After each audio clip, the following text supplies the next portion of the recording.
Hello guys, welcome back to Channel Claire. Hope that you're doing well wherever you are in this crazy world.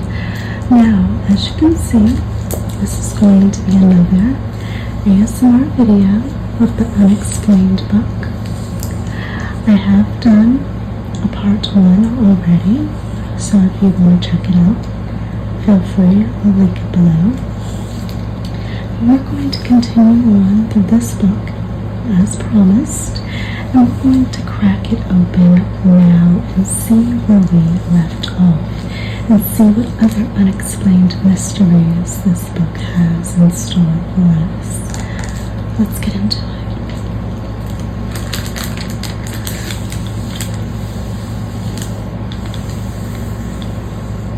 So I've already marked the page.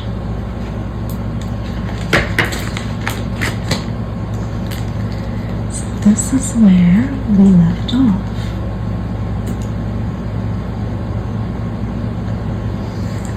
Dreams and premonitions. Look at this imagery here. Some mad scientist brewing up something. And I guess he turns into some type of creature. Looks like a werewolf. So it says, some people believe that dreams foretell the future, or that they show the dreamer's hopes and fears. Others think that the sleeping mind uses symbols to guide or to warn. A donkey means that you're being stubborn. A dragonfly that things are about to change. And a birthday cake that your wishes will come true. It is also said that dreams symbolize opposites. Dream that you are crying and you'll be happy very soon. I did not know that, especially about the dragonfly. Definitely didn't know that. So it says, predicting the future. If a disaster is foreseen, it cannot necessarily be avoided. In 1980, psychic Alex Tamas said that a famous rock star would die young in an unusual way. Soon afterwards, the famous singer John Lennon was shot dead. I did not know that this guy Alex Tamas, the psychic, prophesies or had a vision, let me not say prophesied, had a vision that John Lennon was going to get shot. We learn something new every day. So, he was shot right outside his New York City apartment building on June 28, 1914. Monsieur Joseph de Remy, the Bishop of Rosewarden in the Balkans, dreamed that he received a letter from his former student, Archduke Francis Ferdinand of Austria. It is said the Archduke and his wife had been assassinated. Now, we have just had a situation as well in our politics here in the States where there was an attempt on that man. It seemed like he was grazed in the ear. He likes to say he was shot, but recollections vary. From the pictures I've seen, we'll leave it at that. But assassination always is so deep that you believe in something so much that you're going to take somebody else's life. Even war and stuff like that, always do we really have to get to that point? Is there nothing we can talk about, have a conversation? We're not in medieval dark period times. Why are we even going to war about anything in 2024? It really boggles my mind. However, here we are, and it's unfortunate. I don't even know how I got on that. Kind of went on a tangent of the assassination. But yeah, there's just a lot going on here in our politics, and yeah. So here we have, it says, problem solving. In 1865, a German chemist, Friedrich August Killiu, probably pronounced that horribly, tried to figure out The structure of the molecules of benzene, a colorless and dangerous chemical. He fell asleep thinking about the atoms that make up each molecule in vivid dreams. The atoms twisted in front of his eyes and became operous, a snake catching hold of its own tail. When he woke up, he knew he had solved the problem while he was sleeping. The atoms and benzene molecules really do form a circle. So I'm guessing this is what he saw in his dream that helped him solve how the molecules are made up in benzene. So who knows? Then we have Charles Dickinson. So apparently it says here, characters first introduce themselves to him in dreams, which I can kind of get. You can dream. Your imagination and your subconscious mind is really amazing, and having a dream and putting that down to paper, if you can remember it, is just, yeah, because oftentimes we dream but we don't have the memories of it. So for him to write his dreams out and make stories. For example, Dr. Jekyll and Mr. Hyde, he apparently dreamed that character.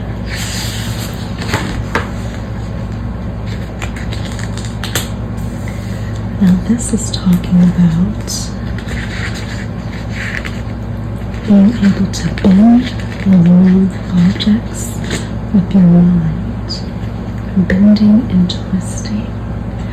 Wouldn't that be cool to actually have that superpower to just be able to go like be able to bend something?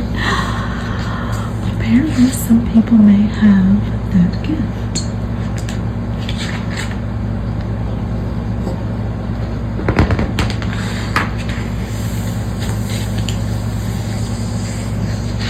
Levitation.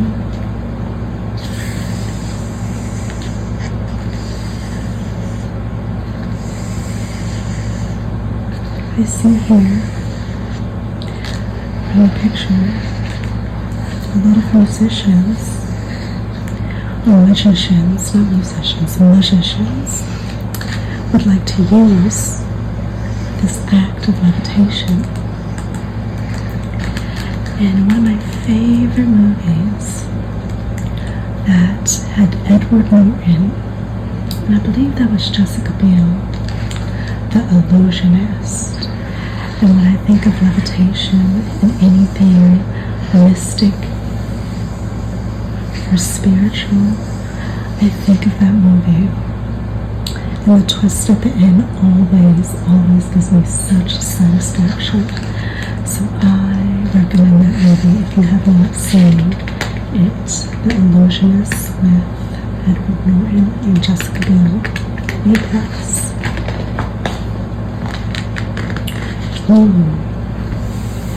Superstitions and symbols. So this really interests me because I find that I'm a little superstitious. Just a tad bit, not overly so, but I am superstitious, I think. We've got a little cat here. Always reminds me of my little Blair, who is sleeping peacefully right now, allowing me to do this video. Thank you, Blair. But it says, the world is big and often frightening over time. Superstitions are supposed to make it safer, to bring good luck, or to avoid something bad. However, it is not likely that seeing a black cat or spilling salt can affect the future. Yet, in every country and every culture, there are hundreds, perhaps thousands, of beliefs at worrying times or dangerous journeys, or before exams. Even people who are not superstitious are tempted to touch wood or carry a lucky charm. So even like superstitions, like when we grew up as a kid, don't step in the crack, you'll break your mother's back. Or even to this day, like don't split the pole, that's bad luck. Like if you're walking down the street with somebody side by side and there's a pole, you're not supposed to go on either side, because I guess the superstition is that you'll go your separate ways, I guess. So you're supposed to, like, if there's a pole, you're supposed to both go around it, not split it. What other one? You know, breaking a mirror or breaking any type of glass. They say you have 7 years of bad luck. If you spill salt, you know, different superstitions that we hear throughout our life. You never really know where they come from. You kind of just pick them up as you go along in life, and you just hear them and they just stick in your mind. So it's very interesting. Let's see what you can tell us about superstitions.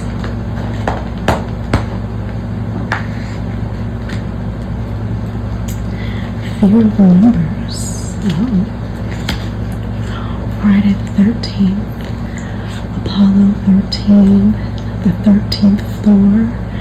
13 has always been deemed an unlucky number, but then yet, in some cultures, it's deemed not auspicious, but it's more positive, has a more positive connotation. So, let's see. I always love the imagery in this book. This looks like the Last Supper. This is Jesus and his 12 disciples. Is it 12? Let's count. I guess this is supposed to be Jesus. 1, 2, 3, 4, 5, 6, 7, 8, 9, 10, 11, 12. Yes, I think this is the Last Supper here. And we've got a tarot card right here. The 13th card is death. I didn't know that. However, this rarely means human death. If you get a tarot reading and you get death, it rarely means human death. A lot of the time it means change, and often change for the better.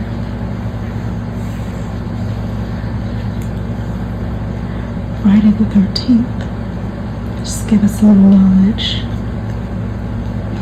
was the execution day in ancient Rome. I did not know that. The day in which Jesus of Nazareth was crucified. I did not know that. It was also Hangman's Day in medieval Great Britain. This may be why Friday the 13th is seen as an especially unlucky day. Friday is the name of the Norse Freya, a fertility goddess whose chariot was often drawn by black cats. Oh. Christianity suggests that she was a witch. This may have added to the fear of Friday, although for many it is a holy day.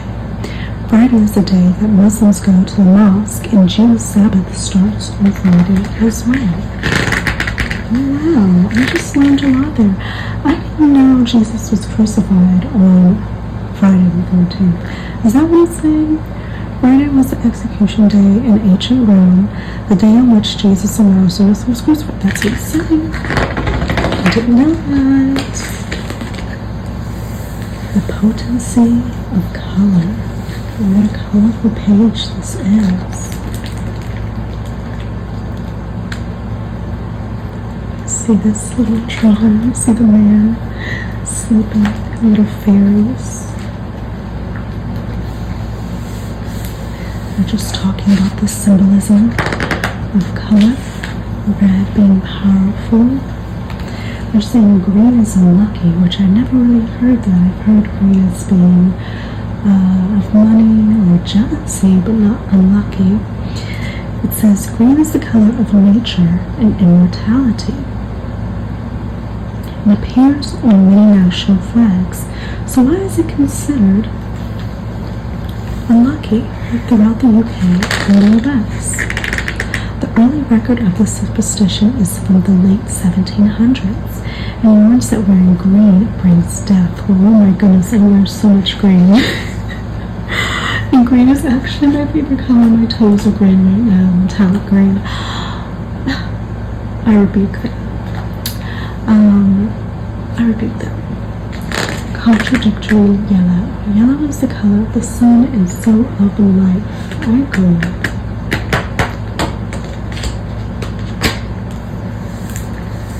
The significance of salt. Interesting. There's one mineral It is more valuable than any other.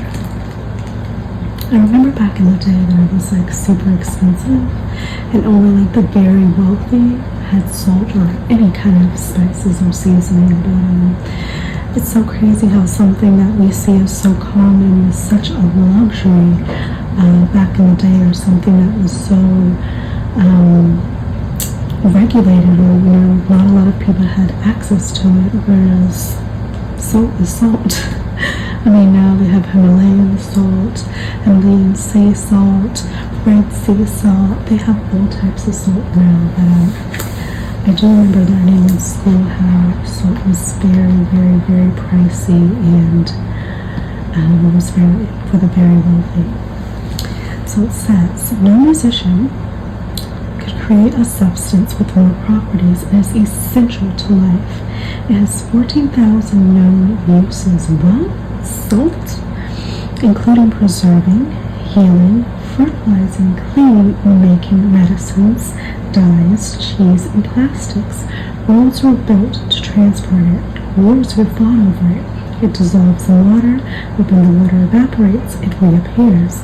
It is called sodium chloride, better known as salt. I mean, I know that, like, I remember back in the day, like when you would bite your cheek, or bite the inside of your cheek, you get like a canker sore, and you would warm up some water, put some salt in it, make it really salty, and like swish it around in your mouth, and it would really heal your gum that was tender after you just biting it. So that's just me thinking off the top of my head, like a medicinal purpose for salt. But 14,000 known uses is crazy. And then you see here, it looks like the ancient Egyptians were using it to preserve.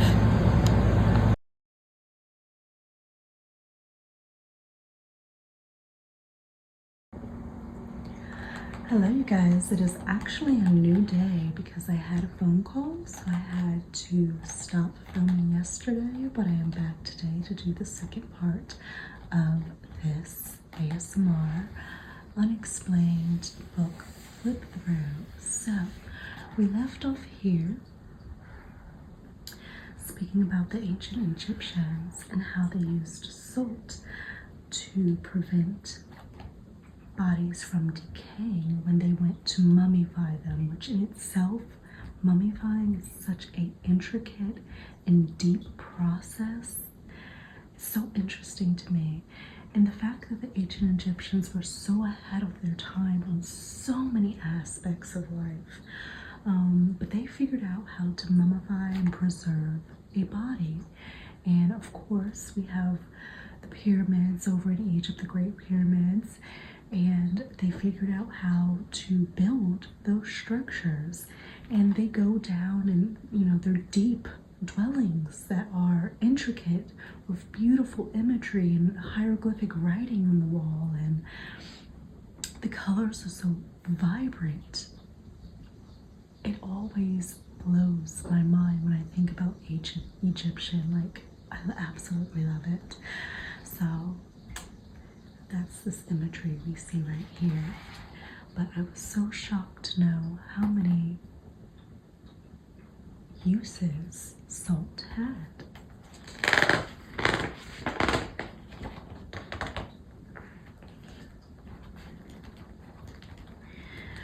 Oh, so this is speaking about wood, myrrh, and iron. Okay, so certain materials are believed to carry the power to grant good fortune, to protect, or to bring harm. Wood, mirrors, and iron are three of the best known for these. One of the most widespread superstitions is that touching or knocking on wood, broken glass, or a mirror is commonly, though, thought for 7 years of bad luck. I just did this today, the knocking on wood, like as a God forbid, basically. I catch myself doing that all the time, like knock on wood, just not make whatever negative thing you just said happen, not to have that happen. So it's so interesting. And then I also spoke of earlier the mirrors and the breaking glass in the 7 years of bad luck. So the iron, though, is what I really want to know. So, metal from heaven. It is likely that the first iron discovered by humankind was found in meteorites. What? They have a picture of a meteorite right here, which were known to have dropped from heaven above. This is probably why iron was believed to have supernatural properties or qualities, and to be a good defense against evil, including vampires and werewolves. It is possible that horseshoes are lucky not only because they're made of iron, but also because the horse was a sacred beast in several cultures. To be truly lucky, though, a horseshoe must be found, not brought or accepted as a gift. Now, I have definitely heard of that superstition as well, with a horseshoe being lucky. Interesting. Jewels of fate and fortune. Now, something about me that you might not know is that I absolutely love jewelry. I actually make a lot of jewelry. A lot of the jewelry I wear is jewelry that I've made on my own. I used to have a shop on Etsy a long time ago. I still make jewelry for like personal use. I'm hoping one day to get back into selling it, but I love jewelry. So this is going to be a very interesting section for me. This is the Hope Diamond. I've actually seen the Hope Diamond, I believe, in the Natural History Museum in Washington, D.C. I live in the DMV, so it's kind of easy to get there, but I have seen the Hope Diamond, and it's absolutely beautiful in person as it is in this photograph as well. So it says, jewels are said to have special powers. This may be because it is difficult and sometimes dangerous to collect them from deep inside the earth, like blood diamonds,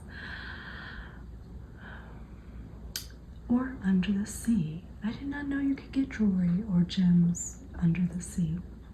Or because they're always beautiful, usually valuable, and sometimes rare. Whatever the reason, it is said they can protect, warn of danger, or bring luck, either good or bad. So it touches here on opals. Opal is one of my favorite stones because it comes in various different shades. Opals were once prized as the luckiest of all gemstones. Sadly, in the 1800s, they became known as the stone of ill omen. Oh, it was said that King Alfonso, I want to say the 6th of Spain, gave an opal to his wife, and she died within months. And later, the owners of the stone, including the king himself, soon died after wearing the stone as well. When many people died young because of the back then, many people were dying young because of the disease cholera. It was also noticed that opals glowed under the wearer until the wearer died when they lost their fire. It is also known that opals react to body temperature. I did not know that. I'm learning so much from this book. So much. It then goes into birthstones. But let me see here about the Hope Diamond. It says, early in the 1900s, a rumor spread that the blue Hope Diamond was cursed. Its last private owner, Evelyn Walsh McLean, which she's pictured here,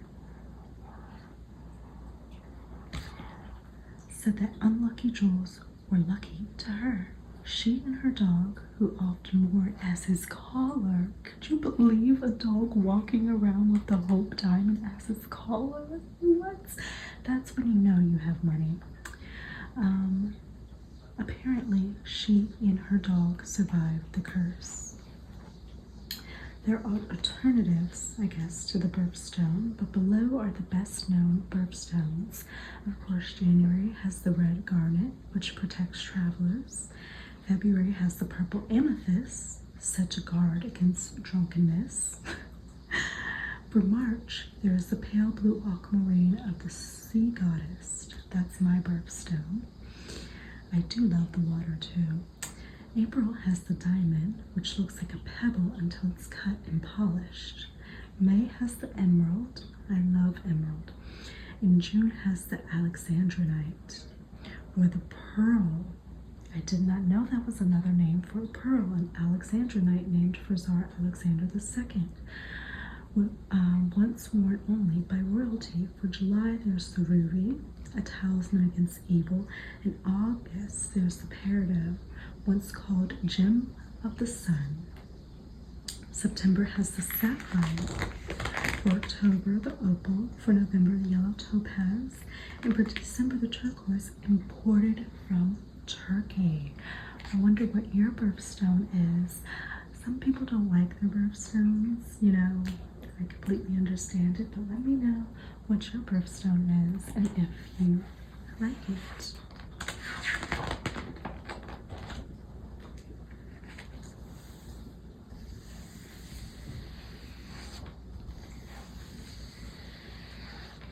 The power of names and talismans.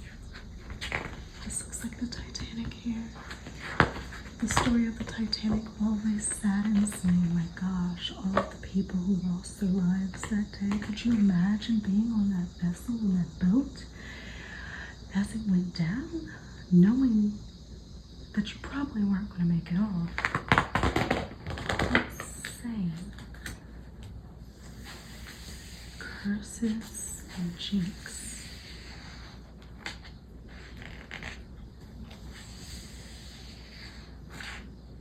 The idea that it is rude to point or stare is an echo of an ancient warning.